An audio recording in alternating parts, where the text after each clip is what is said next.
welcome back to Technical Tip Tuesday. This month, our friends at DocuSketch have sponsored the whole month of tips for you. Today, I'm joined by Todd Sanjid, Enterprise Solutions Consultant at DocuSketch. Welcome, Todd. Thanks for having me. Yes, thank you for coming on. I know in this next couple of weeks, we're going to tackle some key pieces of advice and problems that we have throughout the industry. So let's start with the initial walkthrough. In your experience, what do restorers miss the most on the initial walkthrough? Why? And how can we fix that? And you see it all across the country, visiting all these companies and seeing the different workflows that they all have within the process. And I would say the main thing that is missed the most is pre-existing damage, right? The scratch on the floor, the dent on the fridge, those things are not captured.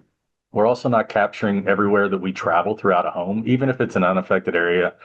And the loss was contained to 3 rooms, we should still document everywhere that we travel throughout the home, be able to get the RAM board and tape and clean up the areas because you're going to clean up the debris anywhere you travel and where you take the equipment. Another one would be capturing underneath the sink. If there was a garbage disposal, it does pay pretty well to detach and reset. And then the flooring that runs underneath the cabinetry. We'll want to be able to document if there was flooring that continued underneath the cabinetry, along with the toe kicks on the cabinets.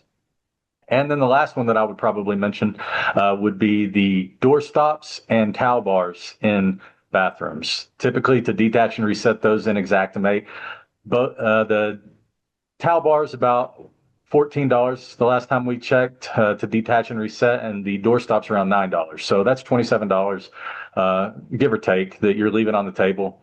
9 plus 14, that's 23. I can't do math, but that little things add up.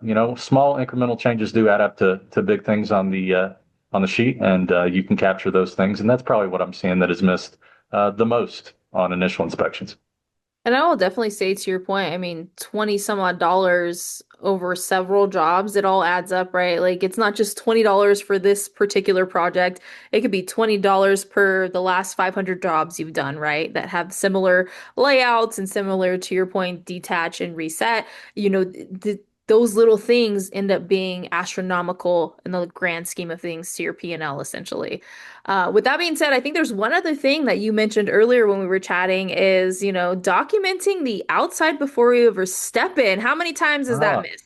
yeah, way to catch me on that one. Yeah, you absolutely, because the two photos you have to have on every loss are the source and the risk. And you could set the DocuSketch camera up or snap a photo. Make sure you always capture the risk. You want to show the what the house looked like when you first arrived. You want to make sure if there were any tire marks on the driveway, oil stains in the driveway, any shrubbery damage.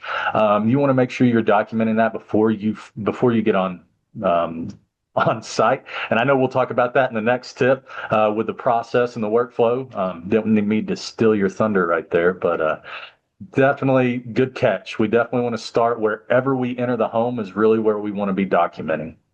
Right, 100%. You did not steal my thunder. This is all about your knowledge and what you know. So, as Todd mentioned, in the next tip, we're going to talk about the process and we're going to close out with some of the, littler things besides detach and reset and stuff like that that we've seen missed regularly, which makes it really hard to stay consistent in what we do. So, thank you for tuning in to this week's technical tip. We'll see you next week. Take care.